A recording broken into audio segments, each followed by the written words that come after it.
이 시간 나누실 하나님의 말씀 보겠습니다. 창세기 35장 9절부터 15절의 말씀입니다. 야곱이 밧단 아람에서 돌아오매 하나님이 다시 야곱에게 나타나사 그에게 복을 주시고 하나님이 그에게 이르시되 네 이름이 야곱이지만은 내 이름을 다시는 야곱이라 부르지 않겠고 이스라엘이 내 이름이 되리라 하시고 그가 그의 이름을 이스라엘이라 부르시고 하나님이 그에게 이르시되 나는 전능한 하나님이라 생육함에 번성하라. 한 백성과 백성들의 총회가 네게서 나오고 왕들이 네 허리에서 나오리라. 내가 아브라함과 이삭에게 준 땅을 네게 주고 내가 네 후손에게도 그 땅을 주리라 하시고 하나님이 그와 말씀하시던 곳에서 그를 떠나 올라가신지라. 야곱이 하나님이 자기와 말씀하시던 곳에 기둥고 돌기둥을 세우고 그 위에 전제물을 붓고 또 그 위에 기름을 붓고 하나님이 자기와 말씀하시던 곳에 이름을 베데이라 불렀더라. 아멘. 오늘 야곱의 다루심에 대해서 11번째 말씀을 드립니다. 물론 본문이 같으지만 그러나 내용이 조금 다른 부분을 우리가 함께 보기를 원합니다. 야곱은 형 에서를 피해서 밧단 아람으로 가는 도중 베델에서 돌기둥을 세웠고 또 밧단 아람에서 가나안으로 돌아오는 길에 베델에서 다시 돌기둥을 세웁니다. 야곱은 기둥을 세웠을 뿐 아니라 그것을 하나님의 집이라고 불렀죠. 이제 우리는 여기서 기둥이라는 단어에 집중하면서 교회의 기둥들인 사도들 그리고 새 예루살렘 안에 있는 기둥인 이기는 자들에 대한 신약 안에서의 그 발전이 어떻게 발전되고 있는가 하는 것을 함께 보기를 원합니다. 갈라디아서 2장 9절에 또 기둥같이 여기는 야고보와 요한 게바와 요한도 내게 주신 은혜를 알므로라고 말씀합니다. 갈라디아서는 바울이 쓴 글인데 여기서 바울은 베드로를 게바라고 부릅니다. 이 구절에서 게바라는 이름을 사용하므로 성경은 우리에게 베드로의 이름이 바뀌었다고 하는 것을 상기시켜 줍니다. 베드로의 본명은 시몬이었죠. 시몬이 처음 주님께 인도됐을 때 주님은 시몬의 이름을 게바로 바꾸셨습니다. 게바는 돌이나 바위 등을 의미하는 아람어고 아람어는 주님께서 주로 생활하셨던 갈릴리 지방에서 사용되던 언어입니다. 성경은 헬라어로 번역이 돼서 사용했기 때문에 게바를 같은 의미인 헬라어인 베드로로 번역해서 기록하고 있습니다. 의심할 것 없이 이 이름의 변화는 주님의 뜻이 그를 하나님의 건축을 위해서 돌로 변화시키는 것을 가리키는 것입니다. 우리는 베드로와 요한의 이름에 익숙해 있지만 갈라디아서 2장 9절에 바울은 우리가 기둥들이 되려면 변화되어야 한다고 하는 그런 것을 보여주기 위해서 의도적으로 게바와 요한이라고 말하고 있는 것입니다. 우리는 천연적인 사람이 어떻게 교회의 기둥이 될 수 있는가를 생각해 보아야 합니다. 이것은 오직 변화를 통해서만 성취될 수 있는데 신약 말씀을 보면 변화는 거듭남에 달려 있습니다. 거듭남으로 말미암아 새로운 생명이 우리 안으로 들어왔지요. 그리고 이 하나님의 생명은 우리를 변화시키는 생명입니다. 천연적인 출생에 의하면 우리는 낡고 죄 많은 천연적인 생명을 물려받았습니다. 옛 생명을 물려받았습니다. 이 생명은 우리를 기둥으로 만들어내는 데 있어서 절대로 쓸모없기 때문에 우리에게 신선하고 새로운 생명인 하나님의 생명이 필요한 것입니다. 이로 인해서 하나님은 거듭남을 통해서 우리의 천연적인 생명과는 전혀 다른 생명, 그것을 우리에게 나눠주셨는데 이 생명이 하나님의 생명이고 요한복음에서는 이 생명을 영원한 생명, 영생이라고 부릅니다. 우리가 거듭날 때에 우리 안에 뿌려진 이 영생은 바로 변화의 씨앗입니다. 모든 거듭난 사람들은 이 신성한 생명을 받았고 우리 모두는 이 변화의 씨를 가지고 있는 것입니다. 많은 그리스도인들이 거듭남에는 상당히 많은 관심을 쏟지만 변화에는 거의 관심을 두지 않습니다. 그러나 우리 안에 있는 하나님의 생명에 의해서 우리의 생각이 정복이 되어지고 주님께 다스림을 받게 해달라고 우리는 기도해야 합니다. 우리가 예수님을 믿고 그 주 예수님의 이름을 부르고 그분을 우리의 구속주와 생명으로 영접했을 때 신성한 영이 생명의 영으로 우리 영 안으로 들어온 것입니다. 그 결과 우리는 우리 영 안에 신성한 생명을 소유하고 있지만 여전히 우리는 생각 속에서 변화되어야 합니다. 로마서 12장 2절에서는 너희는 이 세대를 본받지 말고 오직 마음을 새롭게 함으로 변화를 받아 하나님의 선하시고 기뻐하시고 온전하신 뜻이 무엇인지 분별하도록 하라고 말씀합니다. 변화는 우리의 생각과 감정과 의지를 새롭게 함으로 일어나는 것입니다. 우리 존재의 이 기본적인 속 부분에 변화가 필요하고 이 변화는 하나님의 나라, 하나님의 건축을 위해서 우리를 돌들로 만들 것입니다. 그러면 흙으로 빚어진 사람들이 어떻게 돌로 변화될 수 있는가? 창세기에서 흙으로 만들어졌던 우리, 베드로전서에서는 우리가 돌이라고 말하고 있지요. 여기에 모순이 있는 것 같습니다. 천연적인 옛 생명의 견지에서 보면 우리는 진흙이지만 영적이고 변화된 견지에서 우리는 돌이라고 하는 것입니다. 변화는 우리 자신 안으로 그리스도가 더해지는 것입니다. 변화되는 것은 우리의 영 안으로 분배되는 그리스도를 소유하는 것일 뿐 아니라 그분이 우리의 영으로부터 우리 존재의 모든 속 부분으로 확산되게 하는 것입니다. 그리스도께서는 3층 천의 보좌 우편에 계실 뿐 아니라 우리 안에도 계십니다. 이 두 가지를 로마서 8장에서 다루고 있는데 34절은 그리스도께서 우리를 위해서 중재하시고 하나님의 우편에 계신다고 말하고 있습니다. 또한 10절은 그리스도께서 우리 안에 계심을 말씀하고 있습니다. 그리스도는 하늘에 계시고 우리 안에도 계신다고 하는 사실을 믿으시기를 바랍니다. 그러나 어쩌면 여러분 중에 그리스도께서는 살과 뼈가 있는 몸으로 부활하셨는데 어떻게 우리 안으로 들어오실 수 있는가라고 하는 의문을 가지게 될 것입니다. 누가복음 24장 39절에 보면 분명히 주님은 살과 뼈가 있는 몸을 지니시고 육체적으로 부활하셨음을 알 수 있고 우리는 또한 그렇게 믿고 있습니다.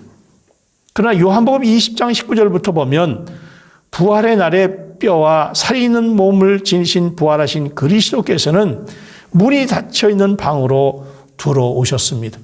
어떻게 그럴 수 있습니까? 부활을 경험해 보지 못한 저희들로서는 이 문제를 이해할 수 없고 설명할 수 없지만 이 사실을 우리는 믿습니다. 다만 마지막 때에 주님께서 공중 재림하시면 믿는 이들이 공중으로 들려 올려질 것이라고 말씀하는 것처럼 부활의 몸은 중력의 지배를 받지 않고 시공간을 초월한 변화의 몸이라는 것을 분명히 우리는 알 수 있습니다. 고린도서 1장 27절에 보면 너희 안에 계신 그리스도라고 말합니다. 그리스도께서 살과 뼈가 있는 몸을 갖고 부활하셨지만 부활 안에서 생명 주는 영이 되셨고 생명 주는 영으로 그리스도는 우리 영 안에 계시다고 디모데후서 4장에 말씀하고 있습니다. 더 나아가서 그리스도께서는 우리 안에서 자라고 증가하고 계십니다. 그리스도께서 살과 뼈가 있는 몸을 갖고 부활하셨지만 부활 안에서 생명 주는 영으로 그래서 날마다 우리 안에서 자라고 계신다는 말입니다. 그리스도께서 우리 안으로 더 많이 더해질수록 더 많이 진흙에서 돌로 변화된다는 말입니다. 우리는 변화되어야 하고 변화는 매일 우리 안으로 분배되어지는 그리스도를 체험하는 것을 통해서만 가능한 것입니다. 아침마다 더 많은 그리스도를 얻기 위해서 매일 그리스도께서 점점 우리 존재 안으로 더해지는 은혜가 있기를 바랍니다. 계시록 3장 12절에 보면 이기는 자는 내 하나님의 성전의 기둥이 되게 하리니 그가 결코 다시 나가지 아니하리라. 내가 하나님의 이름과 하나님의 성 곧 하늘에서 내 하나님께로부터 내려오는 새 예루살렘의 이름과 나의 새 이름을 그 위에 기록하리라고 말씀하고 있습니다. 이 말씀에서 우리는 새 예루살렘의 기둥의 완성을 봅니다. 요한계시록 3장 8절에 주님은 내가 작은 능력을 가지고도 내 말을 지키며 내 이름을 배반하지 아니하였다고 말씀하고 계십니다. 그리고 3장 11절에서 내가 가진 것을 굳게 잡아 아무도 내 면류관을 빼앗지 못하게 하라라고 말씀하고 계십니다. 이제 우리는 주님의 말씀을 지키는 것과 주님의 이름으로 배반치 않는 것이 무엇을 뜻하는지를 생각해 보아야 합니다. 주님의 말씀을 지키는 것에 대한 비상적인 이해는 주님이 어떤 말씀을 하시고 우리가 그것을 지키는 것입니다. 이것은 틀린 말은 아니지만은 얕은 이야기지요. 주님의 말씀을 지키기 위해서 우리는 두 가지를 해야 되는데 적극적인 면에서 우리는 그분의 모든 것을 우리 안으로 받아들여야 하고 소극적인 면에서 보면 우리의 모든 관념과 의견들을 제해야 합니다. 우리의 의견들은 우리가 주님의 말씀을 지키는 데 방해합니다. 따라서 로마서 12장 2절이 필요하고 변화는 주로 생각을 다룹니다.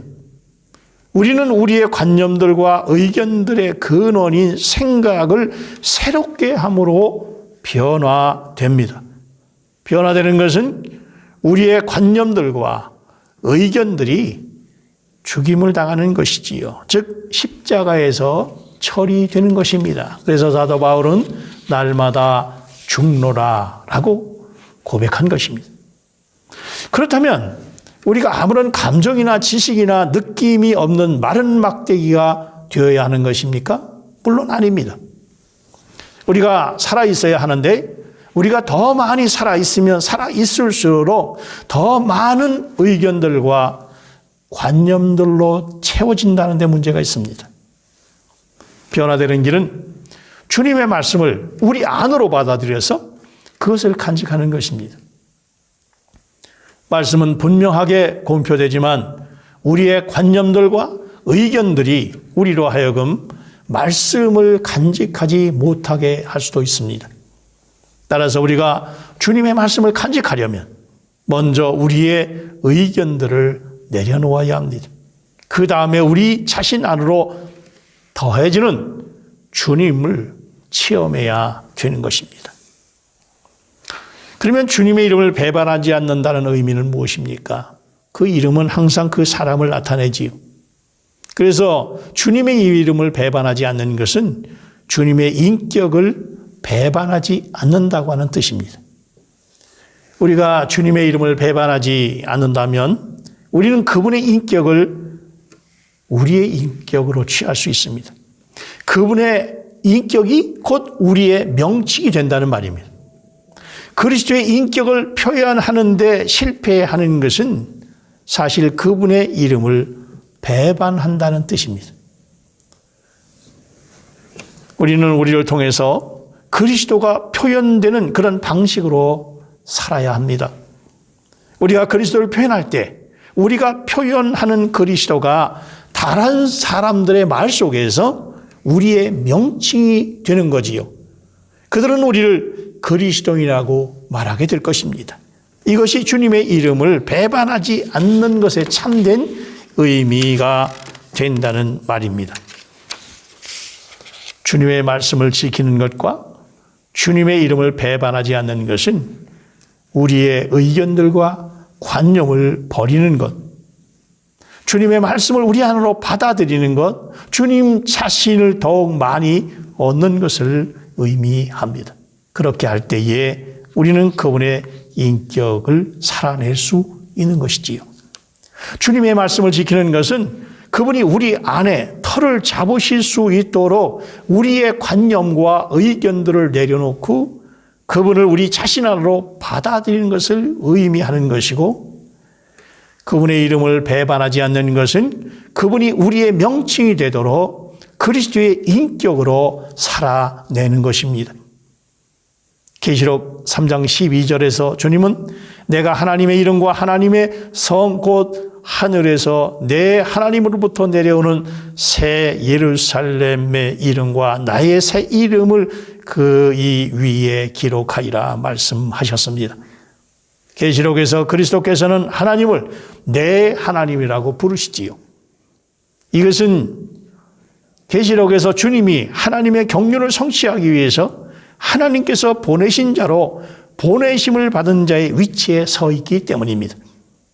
우리는 우리의 칠수를 위해서 일하지 않고 우리 자신의 생각대로 행하지 않고 계속 하나님의 뜻 안에서 행하고 하나님의 목적을 성취하고 있습니다. 이것이 내 하나님의 이름의 의미입니다.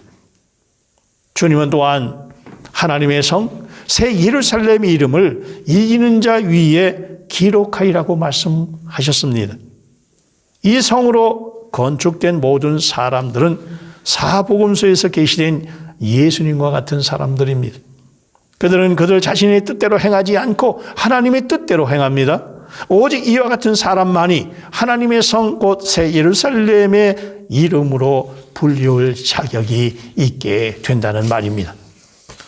마지막으로 계시록 3장 12절에서 주님은 이기는 자 위에 그분의 새 이름을 기록할 것이라고 약속하셨습니다. 우리가 계시록적 관점에서의 성경을 보고 또한 종말론적 신앙을 가지고 우리가 신앙생활을 해나간다면 날마다 우리는 그리스도를 살게 되고 그리스도를 표현하게 되고, 그래서 많은 이들이 우리를 보고 그리스도인이라고 칭하게 될 것입니다. 예수 그리스도는 우리의 구속주입니다. 생명입니다. 왕입니다. 제사장이지요. 빛이고 능력이고 거룩함이고 피난처이십니다. 우리에게 필요한 모든 것 중에 모든 것이 되십니다. 우리 위에 그분의 이름을 기록한다는 말은 우리의 체험에 달려 있는 것입니다.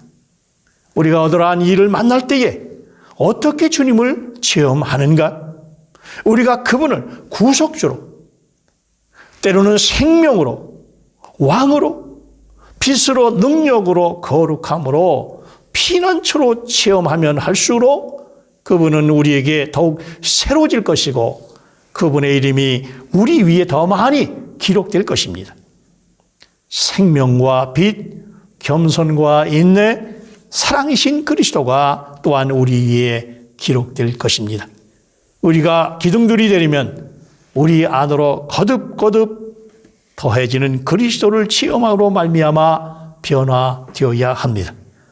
이렇게 해서 그리스도에 관한 우리의 체험이 깊어지게 될 것이고, 우리는 내 뜻대로 마옵시고 아버지의 뜻대로 하옵소서라고 고백하게 될 것입니다. 그리할 때 하나님의 이름과 하나님의 성의 이름과 주님의 새 이름이 우리 위에 기록될 것입니다. 날마다 그리스도를 생명으로, 그리고 날마다 그리스도를 체험함으로 말미암아 내 안에 그리스도가 새겨지는 새 예루살렘의 이름 위에 기록되는 승리자가 되는 저와 여러분이 되시기를 주의 이름으로 축원합니다. 사랑과 은혜가 충만하신 아버지 하나님, 은혜를 감사합니다. 우리가 그리스도를 날마다 체험함으로 말미암아 진정 내가 그리스도를 살아낼 수 있는 모든 승리자가 다 되어질 수 있도록 하나님께서 우리 영 안에 날마다 분배되어지고 생명으로 충만케 하옵소서. 거듭남으로서 뿐만 아니라 날마다 변화됨으로 하나님의 사람들로 서갈 수 있도록 축복해 주옵소서. 예수님의 이름으로 기도합나이다. 아멘.